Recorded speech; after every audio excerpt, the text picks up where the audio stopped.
আসসালামু আলাইকুম কাকা। ওয়ালাইকুম আসসালাম বাবাজি, কি রকম আছো?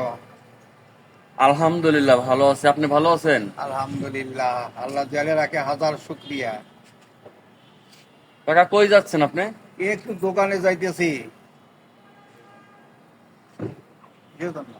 কাকা যে গত মাসে সুদের টাকা আনছিলাম আপনার, নিছিলেন ঠিক এই মাসে তার দেখা হলো না, নেন না আপনি, আপনি বাসায় যাচ্ছি আমি।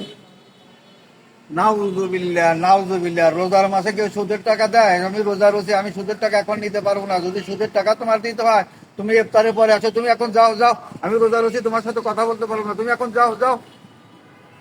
বাকি তো 11 মাস টাকা আপনি ঠিক আছে সেপতে গুনে নেন। রোজার মাস হলে রোজা এলি আপনি এত ভালো কবে থানে বুঝলাম না।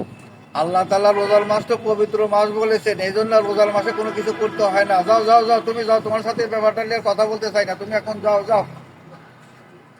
যাই হোক, 1400 টাকা আমার বাঁচলো এই রোজার মাসে, আলহামদুলিল্লাহ। এই ছেলে, শোনো শোনো শোনো শোনো শোনো।